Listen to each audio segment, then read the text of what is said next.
मित्रों, जय नाग देवता, हर हर महादेव। मित्रों, नाग पंचमी का हमारे शास्त्रों में एक विशेष महत्व है। जिनको भी कुंडली में काल सर्प दोष होता है उसके निवारण के लिए भी पूजा इस दिन करने का एक विशेष महत्व है। साथ ही साथ इस दिन भगवान शिव को रुद्राभिषेक कराने से कई प्रकार के संकटों से मुक्ति मिलती है। भगवान शिव की पूजा क्यों? जैसा कि आप सभी जानते हैं, नागों में एक है वासुकी नाग, जो कि भगवान शिव के गले में लिपटे हुए रहते हैं। नाग पंचमी के दिन 5 नागों की पूजा होती है, उनमें से वासुकी नाग भी एक हैं। तो ऐसे में नाग जो हैं वो भगवान शिव को अत्यंत प्रिय हैं।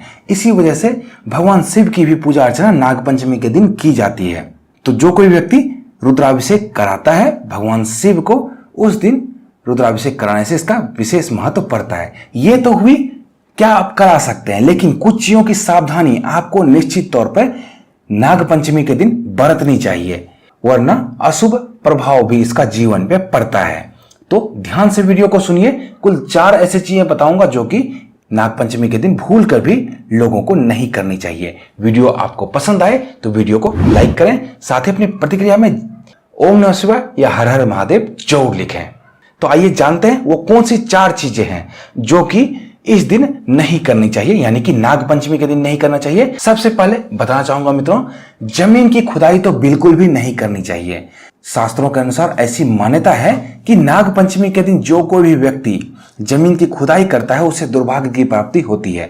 अब जमीन की खुदाई क्यों वर्जित है, यहाँ पे इस पे भी थोड़ा विचार करने की आवश्यकता है, क्योंकि बिना विचार के आप तर्क के बदले कुतर्क में फंस जाते हैं।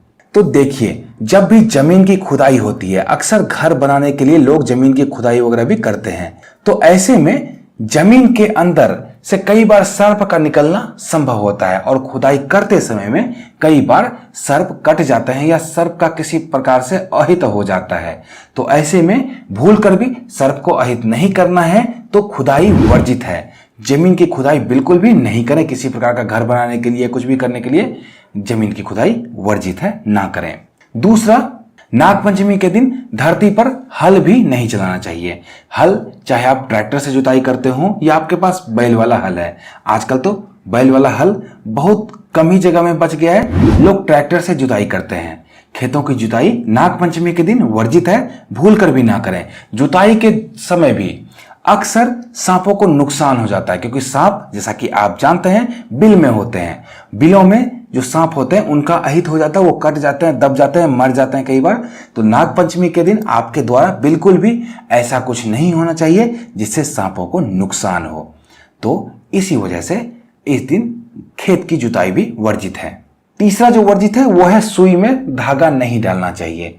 इसे भी अशुभ माना जाता है। नाग पंचमी के दिन भूल कर भी सुई में धागा नहीं डालना चाहिए। स्त्रियों को तो इससे बिल्कुल ही वर्जित रखा गया है। बिल्कुल भी नहीं सिलाई का काम करें इस दिन। अगर सिलाई के लिए पहले से धागा डला हुआ है सुई में, फिर तो कोई बात नहीं, धागा ना डालें सुई में।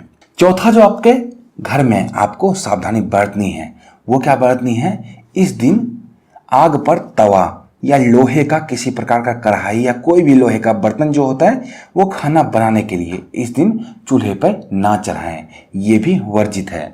तो रोटी कुल मिला के जो लोग खाते हैं तो मिट्टी के भी तवे आते हैं या किसी और चीज पे रोटी पकावे, एल्युमिनियम का भी तवा आता है, लेकिन लोहे के तवे पर इस दिन कुछ भी ना पकाएं। लोहे के तवे पे कुछ भी पकाना इस दिन वर्जित है। तो मित्रों, 4 चीजें यहाँ पे मैंने आपको ऐसे बताए जिनका के ध्यान आपको नाग पंचमी के दिन रखना है।